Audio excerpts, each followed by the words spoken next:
Bem, esse é o sexto vídeo, né, da primeira aula. Eu vou fechar aqui nas conversas sobre distribuição gaussiana, mostrando algumas fórmulas da distribuição gaussiana.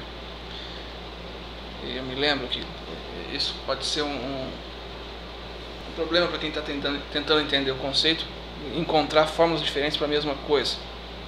Na verdade, as fórmulas aparecem diferentes pelo seguinte: você tem essa fórmula de cima, que é a fórmula mais genérica, a fórmula que eu gosto muito, que ela se aplica tanto quando você tem uma variável, duas ou n variáveis.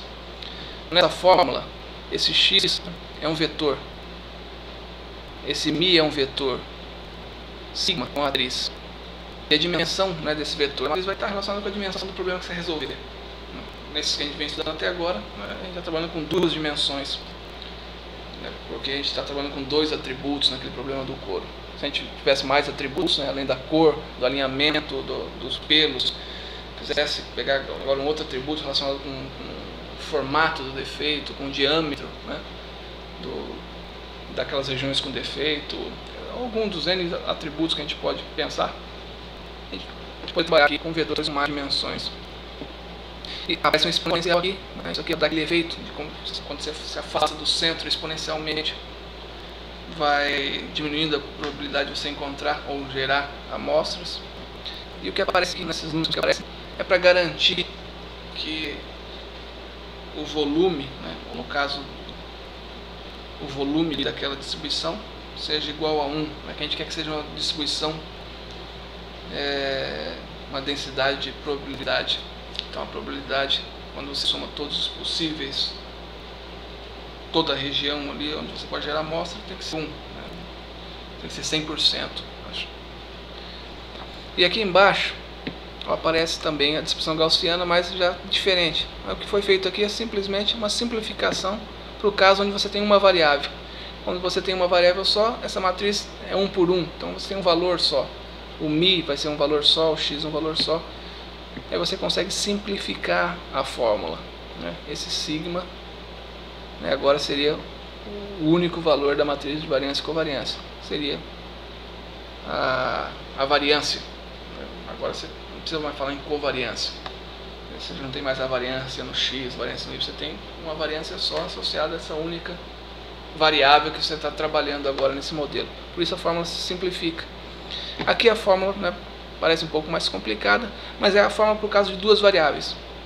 No caso de duas variáveis, você vai ter essa matriz 2 por 2, né, e você vai ter três valores dependentes. Lembra, né? Uma matriz simétrica. Então, três valores você determina completamente a matriz, porque aquele valor que está fora da diagonal principal ele se repete na parte de baixo e na parte de cima da matriz. E o que se fez nessa fórmula aqui? E aqui alguns chamam isso aqui de distribuição bivariável, né, ou binormal, que você está trabalhando só com duas dimensões, mas é a distribuição gaussiana para o caso específico, um caso especial de duas variáveis ou duas dimensões. E aí você aplicando, né, calculando, né, essa inversa aqui, calculando esse determinante, né, você usando álgebra, você calcula isso tudo, faz as multiplicações necessárias e você chega nessa fórmula onde você retirou, né, os elementos, cada elemento do vetor, vetor de duas dimensões nesse caso, onde você vai ter, no caso do μ, né, você tem a componente x da média, você tem a componente y da média. Então você está retirando, né, está saindo da notação por vetores para uma notação onde você trabalha com cada um dos valores que estavam dentro do vetor. A mesma coisa para a matriz. Na matriz você teria, né, a variância em x, você teria a variância em y, e você teria o ρ aqui, que está associado à covariância, e você abre essa fórmula e chega numa fórmula onde agora você entra com cada um dos componentes do vetor. Você deixa aqui de trabalhar com a notação vetorial, o que pode ser interessante em alguns casos, né, para você visualizar melhor o efeito de cada uma daqueles números que aparecem dentro das matrizes e dos vetores. eu quero concluir, né, isso só dizendo que, por que essa função gaussiana, também chamada de função normal, distribuição gaussiana, é tão importante, porque ela aparece tanto e é muito interessante. Uma das dicas é aquela, né, da aula anterior, retrasada, né, para gerar aquelas amostras de forma que elas se concentrem em um ponto, e conforme você se afasta desse ponto, as chances vão diminuindo bastante. O que acontece em muitos problemas, isso realmente acontece. Você tem um valor padrão, né, e você tem algum ruído associado a esse valor, que esse valor pode às vezes aparecer um pouco diferente, mas as chances de aparecer muito diferentes vão diminuindo exponencialmente.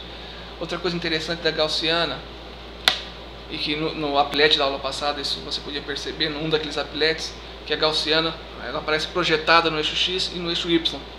Então você vê uma projeção daquela gaussiana de duas dimensões, tanto em x quanto em y, e você vai perceber que essa projeção também é uma distribuição gaussiana. Quer dizer, você tem um centro, e conforme você se afasta desse centro, ela vai, a altura, né, daquele sino, né, uma espécie de sino, vai diminuindo exponencialmente.